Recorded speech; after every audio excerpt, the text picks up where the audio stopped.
Hey, and we are back on the Cannabis Corner right here on Radio Tacoma and KTQA. My name is Lucas Barfield, and I'm a local Tacoma cannabis activist, reporter, and writer. And I am joined by medical cannabis activist and veteran from Oregon, Uncle Dig. How you doing today, Dig? Hey, I'm doing good. We've got a sunny day and to break up some of that dreary monotony here in the Northwest, so it's looking pretty good, and I'm in a good mood from the sunshine. Yeah, we actually have sunshine today here too. And before we get started on the show, we just want to kind of recap something we have going on, which is this interaction we're having with our audience. So what we are doing here is we're going to have people send in their first time getting high stories, and you can either send them in via recording, so you can use your phone or a computer. There's a great program out there that's free called Audacity, if you'd like to download that and record and send it over there to us. Or you can write it up, and Dig will read it right here on the air. And you, of course, can do this anonymously, because we still know and we still talk about how cannabis is taboo and some workplaces don't like it. So feel free to be anonymous, and we will not put your name on the air.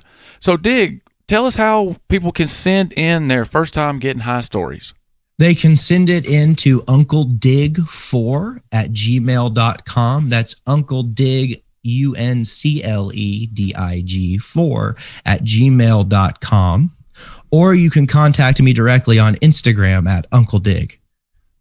Yeah, you guys go there and check out Uncle Dig's Instagram. He does some stuff with growing and some other things there. So go check that out at Uncle Dig's Instagram there. And then we are happy today. We have a guest on, Dan McMan, and we're going to be talking about traceability and all this other stuff. And that is some really important news coming out with traceability as far as where we're going with this. And I was reminded how important traceability is. I had to go down and talk to the Labor and Commerce Committee, and they were talking about down there how medical cannabis needs help, and they were wanting to hear from patients. And I was the patient representative there talking about, we really need to improve medical cannabis in the state, and I was mentioning how they need to remove the 37% excise tax on cannabis. I wanted to ask you a question real quick, Dick. Do they have a medical cannabis excise tax in Oregon? No, they do not. One of the ways they were able to convince our medical community to kind of get with the program, as it were, is you don't pay if you're a medical patient and you're an OMMP card holder. That's the Oregon Medical Marijuana Program card holder. You go into a dispensary, you do not pay taxes on your cannabis. You are exempt from those taxes. Yeah, hear that, Washington? Washington State is the only state that I know of in the entire country with an excise tax on veterans and people with disabilities and medical cannabis patients' medicine. So, and it's actually really high, a 37% excise tax on top of that. So I was down testifying, trying to get that removed. And, I just don't always know if the senators are listening, but hopefully we're wearing them down and we can get a little movement on this medical cannabis front and home grows too, which, just to put that out there, we're going to be interviewing somebody from Washington Home Grow coming up in the next couple shows. Cool. All right, so we're going to jump into our first story, which is coming out of Illinois. And if you've seen it, Illinois legalized recreational cannabis via the legislative process, I believe back in 2018. And they've been having some really big numbers over there as far as the sales. Have you seen some of those numbers over in Illinois, Dig? I have, and I think that's just a flash in the pan compared to overall cannabis sales there. Their taxes, as I understand, are a little steep, so a lot of people are priced out of the market. But I think as that market gets bigger, and maybe they lower those taxes a little bit, it'll become more accessible.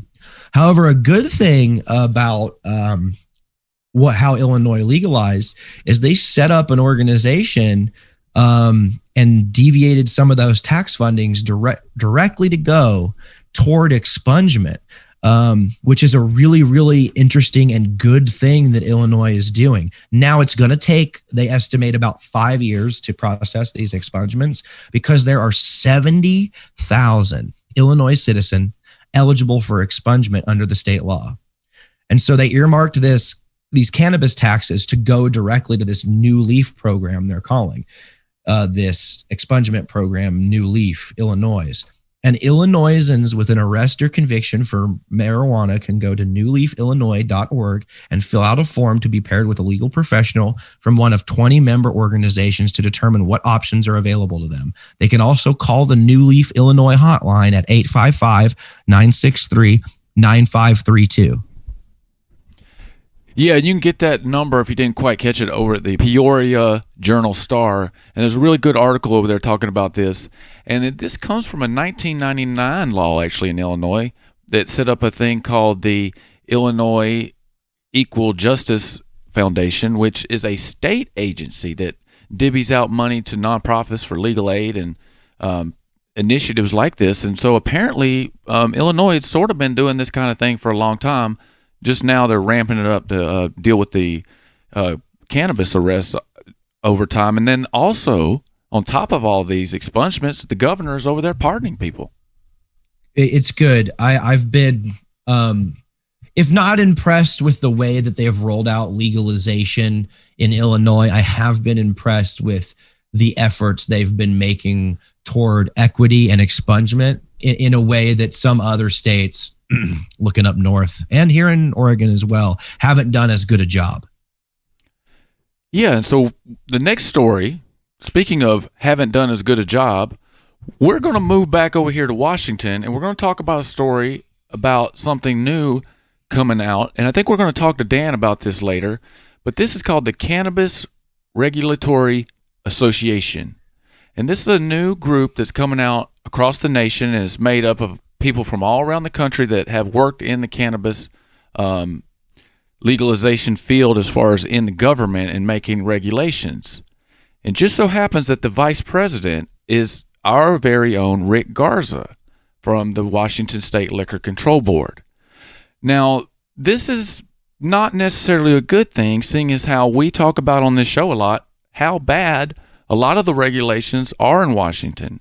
And in fact, in the article, the one I was reading in the, I think it's Spokane Public Radio, was interviewed Mr. Garza, and he was talking about how they were going to take the medical cannabis regulations we have across the country and share that with the country. And, you know, I don't necessarily think that is a good thing. Your medical, I mean, yeah, we don't really want someone who's a regulator from a state such as Washington to poison the whole bathwater for everybody else. I mean, I am a little bit unnerved that they're trying to make a regulatory agency that's has multiple states in it ahead of the federal government. One of the great things about United States cannabis legalization is that the states have been able to go their own way. So while Washington is very restrictive and prohibitive and mean-spirited in the way they control the plant, Oregon was able to go a different way. And some other states may have even increased access more than Oregon has. So I really hesitate when people look to Washington State as a good model, because it's not. Yeah, and it really is not. As a matter of fact, we just had 3 months of testimony. You can go over to the WSLCB website and find this on social equity and how the medical cannabis system used to be made up of a lot of black, people of color, indigenous, Latino, Asian, all types of people owned medical cannabis shops and were producers back then. And along came Washington, and they kind of just tilled all that under in the hopes of growing a new system. And now we have Rick Garza is going to be taking that nationwide. And so we really need to be a little wary of these big organizations that take out this stuff, in my opinion. So let's keep an eye on that, Dig, and we'll come back to it at another time. We should. I just would like to say, when I tout Oregon's cannabis market and the way it regulates as a good example, I mean that it's a good example as far as ensuring patient access. It can always be better. There's definitely room for improvement in Oregon, and there's definitely room for improvement on the equity side in Oregon. I'm not saying that we've got the equity side down at all. We definitely don't. Yeah, few people do. Illinois, like we just mentioned, is trying, but they're even having problems. But we're coming along with it, and it is a lot of work to do. And I frankly think we need a social equity program across the entire system. So that's a whole nother topic, and there's a really big thing going on in a great movement going on right now with social equity. So let's keep an eye on that CANNARA. The next thing we're going to talk about is it's kind of a two-part story, and one of those is stocks over the past week, or cannabis stocks over the past week, have really been booming because there was an expected vote by the UN to lower the schedule for cannabis. And lo and behold, the vote happened today, Dig. How'd they vote? They voted to go ahead and do the UN version of saying that cannabis was less dangerous than drugs such as heroin and methamphetamine and stuff like that. So they've kind of lowered the schedule rate. So it's as I understand it, I'm not an expert on international law by any means, but it seems like they've moved cannabis from their equivalent of a Schedule 1 down to a Schedule 3 or 2. Does that seem how it's like to you, Lucas? It's kind of hard for me to understand this stuff. Yeah, there's a lot. And I think we're going to find a guest to come on and talk about this because it's a lot of different international law that's been going on for over 100 years, kind of all entangled. So they kind of lowered the schedule down from, it seems like I said, about from a 1 to maybe a 2 or 3. But the experts warn that this isn't going to do a whole lot to relieve a lot of cannabis laws around the country, around the world, because it's set up where it's still like, oh, well, it's not as bad as heroin, but it still can be bad. And, as we talk about on this show a lot, cannabis use does have risk. You want to be careful. You want to educate yourself. But so does driving a car or using alcohol or anything else. So for sure. I'm wanting to see what happens with the stock market now. But one of the things, this kind of leads us right into our next story, which is about Mexico. And they are about to make adult use cannabis legal. And I feel like this could jumpstart a conversation that we could just take up for the whole rest of the show. I want to go to, I've kind of, as I get older, I kind of see the Mexico thing, but I'm not much of a drinker now. Cabo is starting to look really nice if weed's legal. Yeah. And I mean, it's crazy because Mexico is getting set up to be the biggest cannabis market in the world. And then you got Canada. 125 million people. Yeah, that's really big. And then you got Canada that is above us. And what this is setting up is an international market because countries like Colombia, Australia, I know Switzerland does CBD, but there's some other countries in South America that are actually exporting high THC cannabis back and forth. Yeah. Then Mexico is going to start. I think that United States of America is missing out on an opportunity here. We have the best agricultural infrastructure to take advantage of an international cannabis market. We can grow better, higher grade stuff for less market. And here's the best part. We export the big factory farms to Mexico and Canada, and we keep the good homegrown stuff here. Let's do it. What are we waiting for? We literally have a way to corner the market on this and grow some of the best weed in the world and then give it to the world. Our new export can be cannabis, not arms. It would be amazing. It's a little corporate and it's not the way we thought it would happen, but I'll take it over what we're doing now. Oh, definitely. And it's really I really applaud Mexico for pushing this forward and actually beating the United States. I know here in the United States, I don't have this attitude, but everybody wants to think, oh, well, Mexico's behind the times and all these kind of things. So I really am applauding the government of Mexico for standing up. And one of their past presidents has actually been pushing this for Vicente Fox, I believe his name is, has been pushing this for a long time. And he's spoken here in Washington at a couple conferences. But they've been trying to get this going. And I know they legalized medical cannabis. And it's just I think it's going to change the whole entire sort of cannabis landscape, because then people talk about the cartels are kind of going to harder drugs, but they still are involved in the cannabis trade. So what I'm wondering is are we going to start getting large amount of Mexican cannabis shipped over the border to states that like New Mexico, where cannabis is still illegal? Texas. Yeah, Texas is highly illegal in Texas. I remember back in the late 1990s, I had a friend from Texas. We could go to Texas and get ounces for $10. Now, we never made that trip, but is that going to go down to like $5? So Well, and if their infrastructure down south is illegal, they might come up with better ways to package it, which might result in a better product. Because back in the day, we used to use the term brown frown. It was, weed that would come across the border in bales, and it wasn't even really worth it, which is why it was so cheap. But if they're not baling it, if they're coming up with other ways to ship it across and it's still green, and it's $10 an ounce, that would truly be something now, wouldn't it? Yeah, so just really interesting times coming up in the cannabis world and cannabis politics. So we will be keeping an eye on all that. But right now we're going to get on to our interview.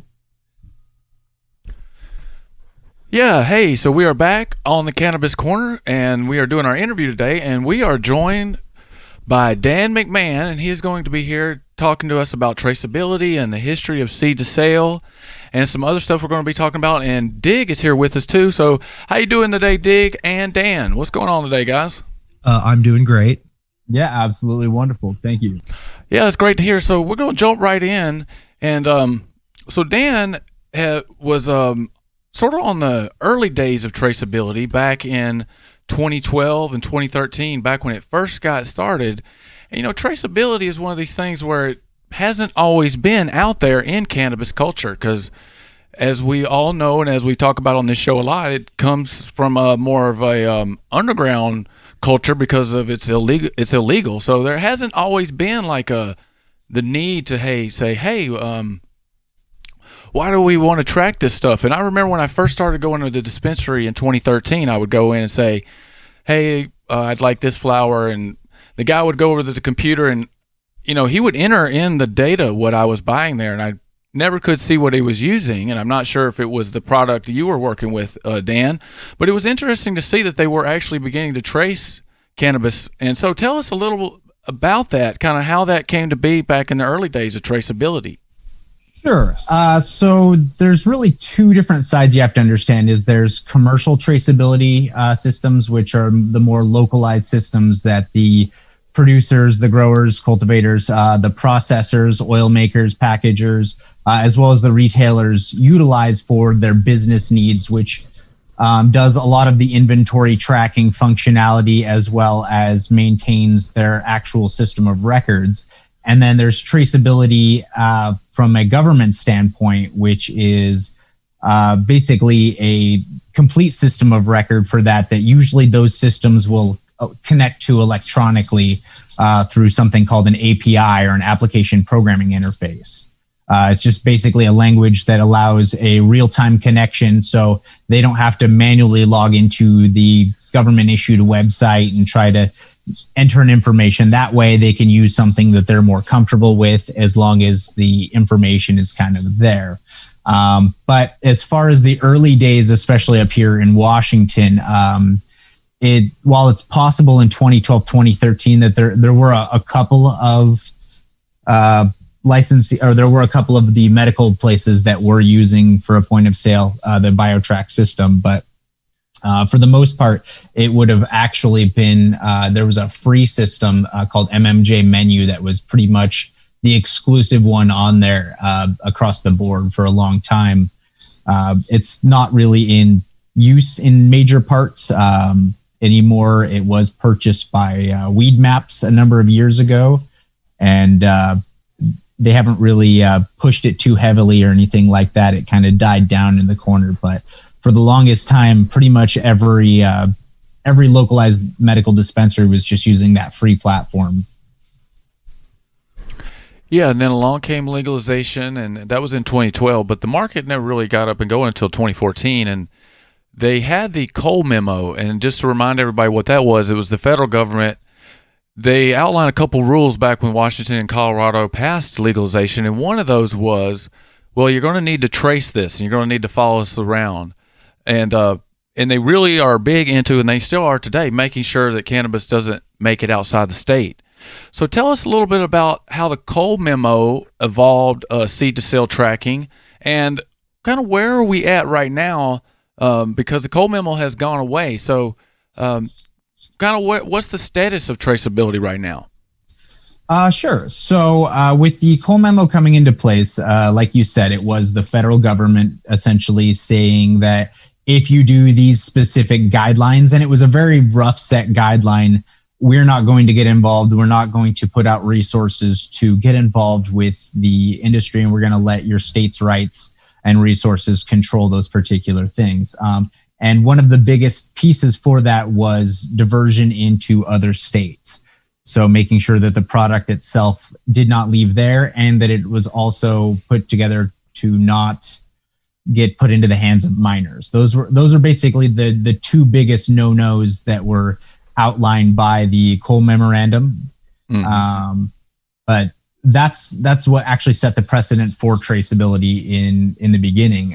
There were not actually government traceability systems in place prior to that. At least not for cannabis. Washington was actually the first one of its kind to issue a request for proposal for software companies to actually build something very custom and unique to the rules around cannabis. Colorado, which came on essentially at the same time, had a pretty decent regulatory body for their medical system, which was a lot less gray market than it was here in Washington. So it was an easier transition for them to start going into those. But Washington was actually the first one to implement those. So this is Dig here. So I understand that the reason that they wanted to trace was primarily to prevent diversion and to prevent it falling in the hands of minors. Is that correct? Yes. So in your estimation, I know that we might not have great statistics about it, but in your estimation, did it work, or is it working? Yeah, so it's definitely made a big impact for as far as that goes. Now, there's always going to be some level of diversion that occurs, especially because of the way that the markets are set up. And the thing about traceability and how it works is people need to understand that all it is a digital representation of the physical. So it's only as good as what you actually put into it and what you do to the system itself. If you completely ignore something that you physically have in your facility in the system, then the system has no way of automatically just knowing it's there. And that's where some confusion comes in with other states where they utilize RFID technology for putting that in there. That's what I was going to ask. Yeah. I was wondering how they did it. So in Washington, it's data driven. So if you count a seed at a breeder, you're inputting a digital fifth blueprint, but you're not tagging that seed or actually tagging that plant. So no, you are actually tagging. What you're just utilizing in Washington is a barcode itself. Now, when it comes to the small batches of plants, as well as say a container full of seeds, you're not individually putting one of those barcodes on every single one. While they're still in the early stages for those, they actually get a single barcode identifier for an entire batch. So you're not so breeders aren't counting each individual seed, at least not in Washington. Well, they're theoretically supposed to they're supposed to have the number of seeds ahead of time. Now, there's usually some level of acceptable variance. Well, it would be a nightmare of the way cannabis produces seeds. Yes, yeah. But for any that are on hand to be turned into other plants, those are still supposed to be accounted for in the system itself. You just attach a quantity number to a specific batch, and then after you plant them, and in Washington state, there's actually a specific size threshold. So once the plant grows to 8 inches for that, you're supposed to individually put a specific tag on there for that plant, in which case that tag will actually stay on that plant for the duration of its entire life until you harvest it, cut it down, and put it into ready for process. See, and this is the kind of detail that a lot of people are interested, but have no way of finding out how intricately they track cannabis in Washington state, and in some other states are setting up, I'm sure, similar systems. Oh, yeah. And it just adds a lot of administrative burden that I don't think people think about when they think about this industry. Yes. No, I mean, it's a lot more complex than a lot of people think. I've actually heard in a number of cannabis forums, people reference it to glorified spreadsheets.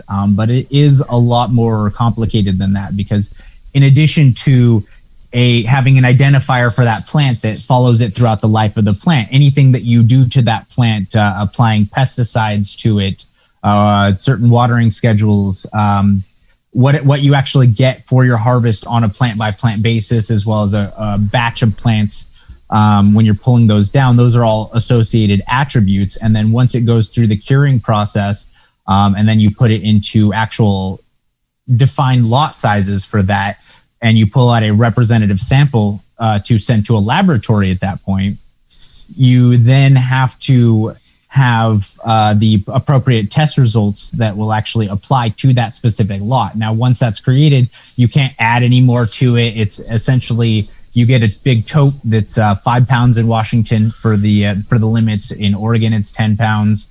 It really depends on what state you're in, but essentially these defined batches of finished product and the test results that get associated with those, you can deplete from that product, but you can't add any additional to it. Otherwise, those samples wouldn't be considered representative samples of that particular batch. Thank you for going into that detail for us. We appreciate it.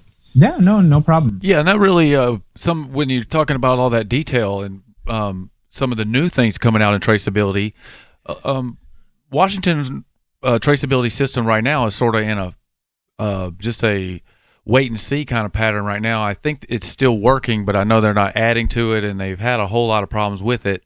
But there's a lot of talk these days about using blockchain, and and I know in like grocery store market chains, they have blockchains already, because you can add all these things, and it's definitely not changeable, and it's all right there on the public record. So do you see any future for blockchain going forward in the cannabis industry traceability systems?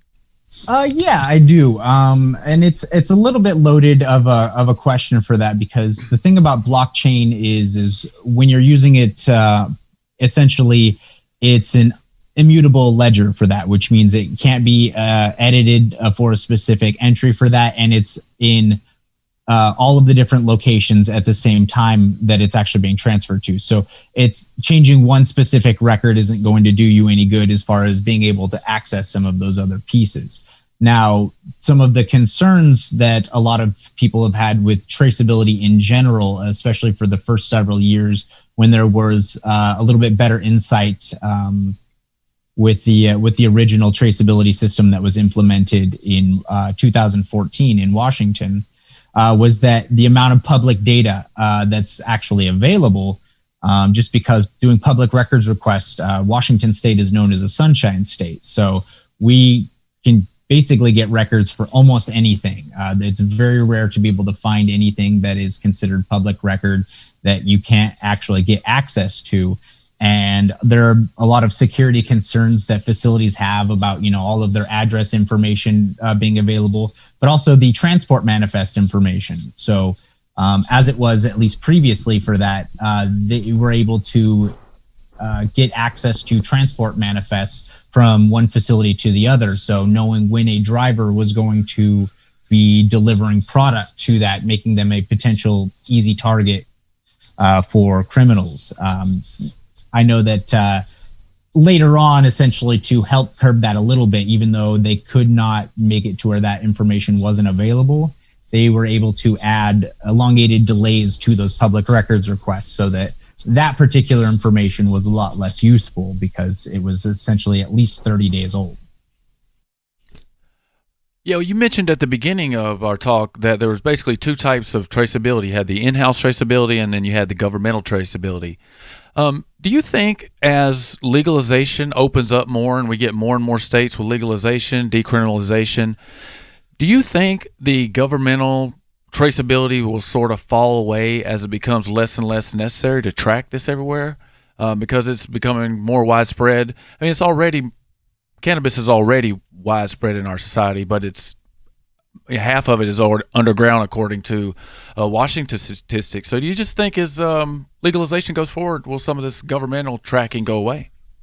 I think that it's definitely going to change in the way that it's going in there. I think that there's definitely going to be more audit-based solutions and things that are out there, but I don't think it's going to go away. And the real answer for that isn't so much the diversion that it was originally put in there, it's the tax revenue.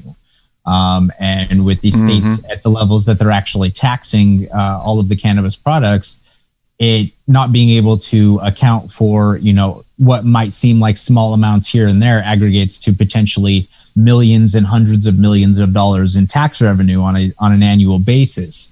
That someone may be skirting out selling at different amounts, or they may be just selling it to the correct person, but they may be reporting the wrong amounts through the system itself. So having an ability to verify that information one way or the other, it's definitely going to stay in play in some way, shape, or form. Even as, recently as Oklahoma's Wild West medical system that had come in there, where they've already put out an RFP for new states, and most of the cannabis regulators across the country have actually just started a consortium to where they're actually going to get together, and they have a private group where they're actually going to discuss a number of different things, laws, and try to create a greater sense of standardization across not just the industry as a whole, but also with their tracking systems. The Brotherhood of Doom. Yep. Is that the Cannabis Regulation Association? Yes. Yep. Yeah, we'll report on that. And it's actually vice chaired by the director of the WSLCB here in Washington, Rick Garza. So it is kind of interesting to see somebody from Washington moving up on that high level, sort of on a nationwide cannabis basis. And yeah, I do kind of agree with Dig's sentiment there. It is kind of, to me, in the spirit of the American Legislative Exchange Council. Not to get sidetracked on this, but sometimes these big groups, although they might be helpful in some ways, if they start putting out bad policies like no home grows, they start doing things like, well, here in Washington, they're taxing medical cannabis. We don't want that going nationwide. So, those groups are great. We'll have to see what happens with those guys. You are doing something on your own out there on the cannabis industry having to do with traceability and data, and it's called BudWiz, and it's a competitor with some other websites out there that might be well known that I won't mention, but kind of tell us a little bit about that, and what do you think what you're doing, how that will help traceability? Sure. So as far as traceability, I mean, it does interact with the traceability itself, but the primary concept on it is actually almost the reverse in the sense of the market itself. So when looking at a number of the other listing types of sites that are out there, if you look at, and I'll mention, go ahead, Weed Maps, Leafly, things like that, they're fantastic for what they did. There's a reason they've gotten as big as they have. And I feel like the big difference between what essentially my platform does versus what a lot of theirs does is that it is from the bottom up as opposed to the top down. If you look at most listing sites and what's trending as far as purchases, stores, what the consumer market is looking for, you're looking at data based on what the stores and what the brands are putting in there so that they can mark what they're selling. But what they're selling isn't necessarily what people are buying or wanting to buy. So what I've actually done is I've created a social platform where you've got your feed, your wall, and everything. You can add your friends within the industry. And I have actually localized everything to your specific kind of a micro economy, if you will, to where you can actually view just the stores in your particular area, just products in your particular area, as well as the stores. And you can actually rate and review them on a qualitative basis. And what's interesting also about the way that BudWiz operates is that as opposed to the way that some of the other big players are, it's not catering to the commodity market as much as it is the product market.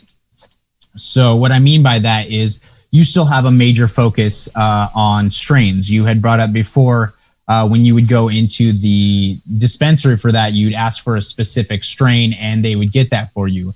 But they didn't generally have brand names or anything that you're going to be seeing when going into a storefront nowadays. And so the focus on the actual brand in correlation with the strain to actually marry a product and a level of consistency is definitely there, because you can say, I want Blue Dream, but it may be different from one time to the next, one grower to the next. And you honestly don't actually know for sure if what you're getting is Blue Dream because of the lack of standardization on those particular types of records. Whereas the state actually hasn't taken a super heavy hand as far as saying which cultivars you actually have to use, and people will make up fake names all the time. So the only way to get true consistency is by pairing it with the growers who actually did it, so that you can, marry quality in that particular way. You mean you don't want to smoke just random North American indica? I'm a little bit particular, honestly, when it comes to mine. And I'll be honest, I've grown my own for so many years. I did vote no on 502, which was ironic because I was the initial project manager for traceability for the government side in Washington State. So it was a very, I was very, very heavily against it. And then I got put into an interesting position to head that up in the first place. But no, I'm very particular about what types of things that I get, which again, for BudWiz, which is nice because not only can I rate and review specific products, I can follow brands that I know I like. And then when they come out with new things, I can actually see what's going on. I can look at much more intricate details about the product than you're going to have on the labels. And that's kind of another big problem, is that you're not seeing, an appropriate amount of terpene profiles or, other information other than what the bare minimum legal requirements are for these labels, because it's label real estate, and these packagers don't want to have gigantic, paper printer size, packages for a gram to, an eighth for that. Right. When you can have something much smaller, but you can't actually print so small that nobody can read anything. So they're very selective on what they actually put on the packages, which is unfortunately also a disservice to a lot of the consumers, because they don't actually get to see as much information about that, and it, coming directly from the source. Their most trusted source for finding out about that product is always going to be the person who grew it.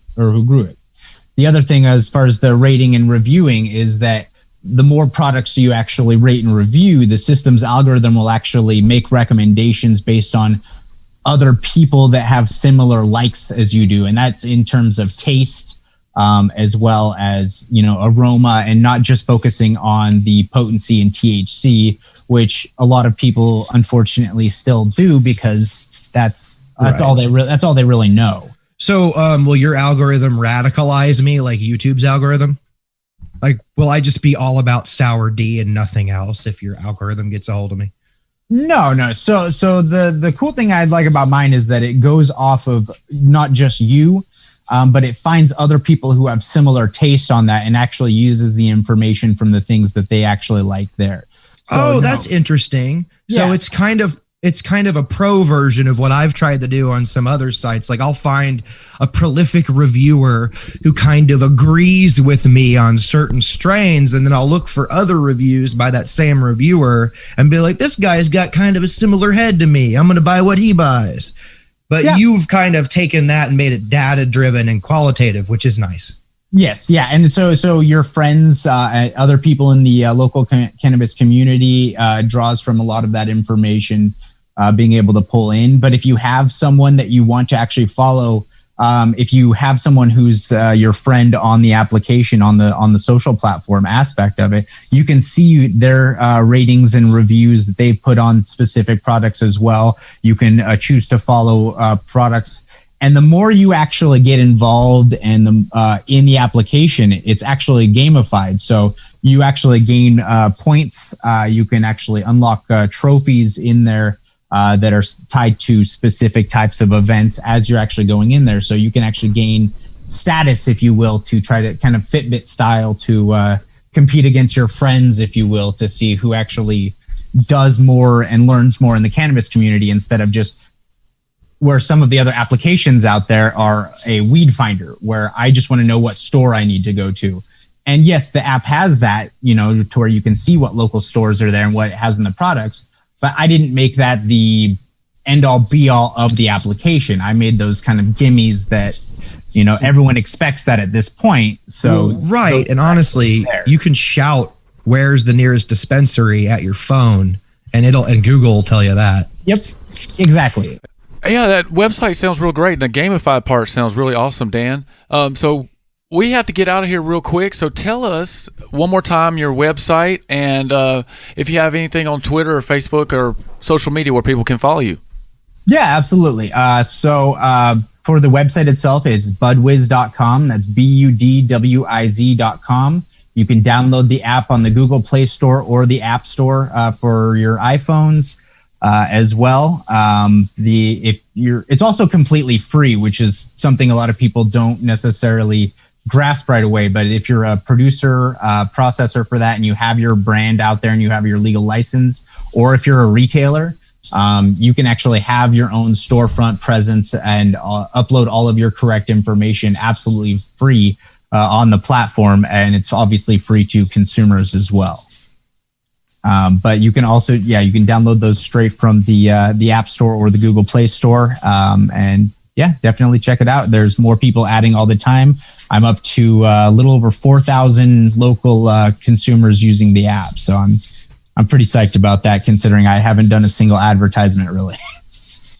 All right. So I want to thank Dan for that great interview and some really great insights on traceability and some things about how cannabis moves around and how governments are keeping track of it.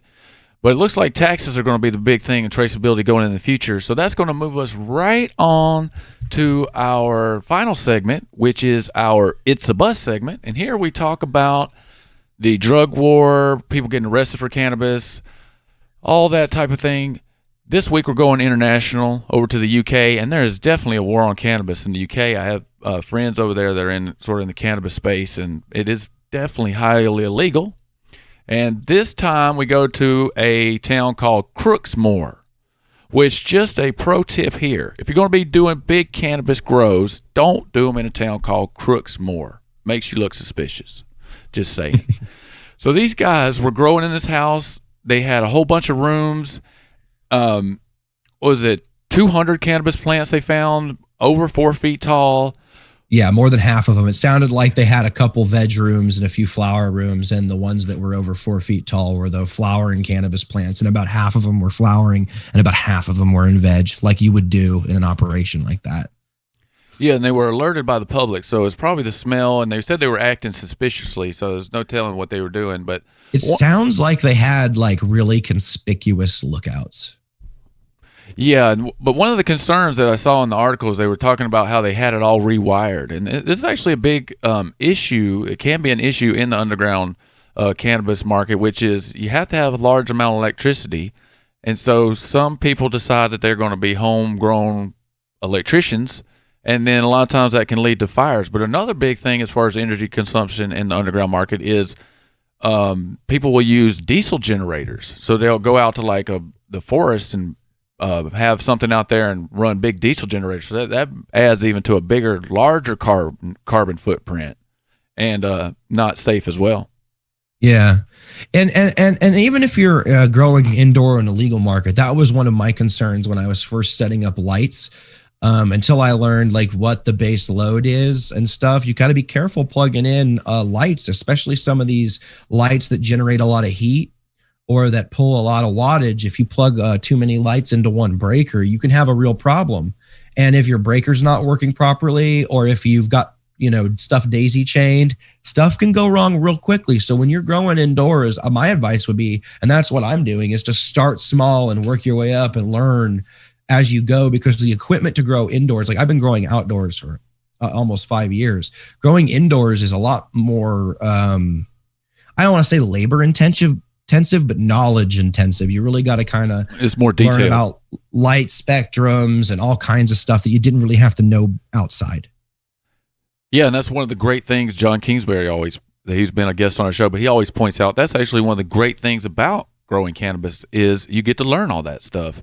But yeah, I totally agree. If you are growing indoors and you are using 200, 300, 400, 600, 1,000 watt lights, you definitely probably want to consult an electrician before you wire all that up. So be really careful out there, and there's some really great advice from Dig there. So thank you so much for being with us today, Dig. Oh, yeah, I had a good time. Well, we're going to get out of here, but I want to remind everybody about our interaction with the audience. Send in your first time getting high stories to Dig. And what is your contact information, Dig? You can send me an email at uncledig4@gmail.com. That's UNCLEDIG4@gmail.com. And you can hit me up on Instagram at Uncle Dig. I look forward to hearing from you.